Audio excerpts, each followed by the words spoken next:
Hi అందరికీ నమస్కారం.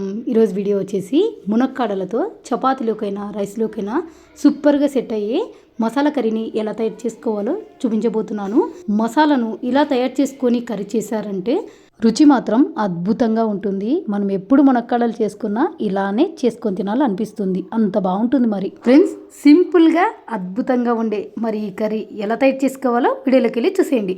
Friends, మునక్కాడలతో curry తయారు చేయడం కోసం ఒక 3 మునక్కాడలను తీసుకొని బాగా కడుక్కొని ఇక్కడ చూపిస్తున్నట్టు ఈ సైజులో కట్ చేసుకొని లైట్గా పొట్టు తీసేసుకొని పెట్టుకున్నానండి. చాలా మంది మునక్కాడలకు పైన పొట్టు అనేది తీయకుండానే చేస్తారు. నేనైతే ఇక్కడ లైట్గానే తీసేసుకున్నాను. ఒకవేళ మీకు ఇష్టం ఉంటే తీసేసుకోండి, లేదంటే అలాగైనా చేసుకోవచ్చు. తర్వాత ఈ కర్రీలోకి మసాలా అయితే తయారు చేసుకుందాము. ఇక్కడ ఒక చిన్న మిక్సీ జార్ తీసుకొని ఇందులోకి 1 ఇంచు అల్లాన్ని పైన పొట్టు తీసేసుకొని కట్ చేసుకొని పెట్టుకోవాలి. అలాగే కొంచెం ఎండు కొబ్బరి ముక్కలు కూడా వేస్తున్నాను. తర్వాత ఒక 1/2 టీ స్పూన్ సోంపు, ఒక 10 వరకు వెల్లుల్లిని పొట్టు తీసేసుకొని వేసుకోవాలి. ఇవన్నీ మిక్సీ జార్లోకి వేసుకొని కొంచెం బరగ్గా మిక్సీ పట్టుకొని తీసుకోవాలి. మరీ మెత్తగా అయితే చేసుకోవద్దండి. ఇక్కడ చూపిస్తున్నట్టు ఈ విధంగా అయితే మిక్సీ చేసుకోండి.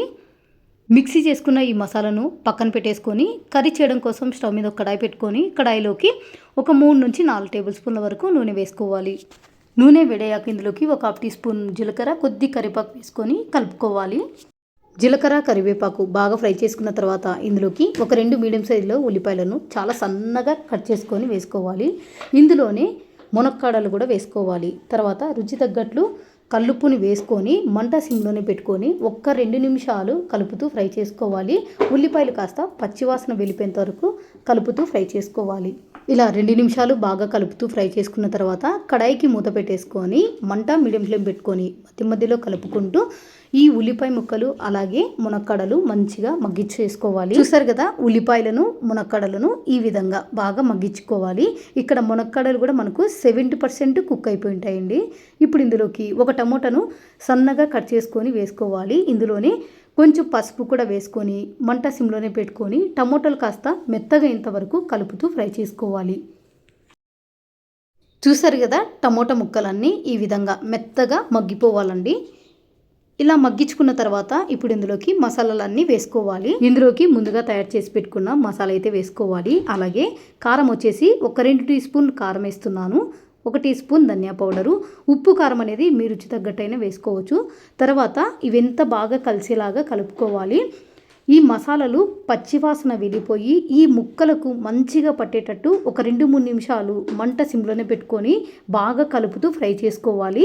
ఇలా ఒక 2-3 నిమిషాలు బాగా ఫ్రై చేసుకున్నారంటే ఈ మునక్కడలకు మసాలాన్ని బాగా పట్టుకొని మంచి రుచి వస్తుందన్నమాట. ఒక 3 నిమిషాలు మసాలాలన్నీ వేసుకొని ఈ విధంగా ఫ్రై చేసుకున్న తర్వాత ఇప్పుడు ఇందులోకి గ్రేవీకి తగ్గట్టు నీళ్ళైతే పోసుకోవాలి. నేను ఇక్కడ 1.5 గ్లాస్ వరకు నీళ్ళైతే పోసుకున్నానండి. ఈ కర్రీ మరీ పల్చగా లేకోకుండా కొంచెం మీడియం థిక్నెస్లో ఉండేలాగా కర్రీని అయితే తయారు చేస్తున్నాను కాబట్టి 1.5 గ్లాస్ వరకు అయితే నీళ్ళు పోసుకున్నాను. మీరు పల్చగా చేసుకోవాలంటే ఇంకా కొంచెం నీళ్ళు పోసుకొనైనా ఉడికించుకోవచ్చు.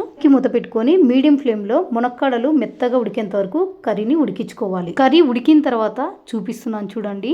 కర్రీ మరీ పల్చగా లేకోకుండా ఇలా కొంచెం తిక్కుగా అయిపోయి మునక్కాడలు కూడా చాలా మెత్తగా ఉడికిపోయినాయండి. ఈ కర్రీ చల్లారిందంటే ఇంకాస్త దగ్గర పడుతుందన్నమాట. సో ఈ స్టేజ్లో ఉన్నప్పుడే మనం స్టవ్ ఆఫ్ చేసుకొని ఈ కర్రీలోకి కొంచెం కొత్తిమీర కూడా వేసుకొని కలుపుకొని సర్వ్ చేసుకోవాలి.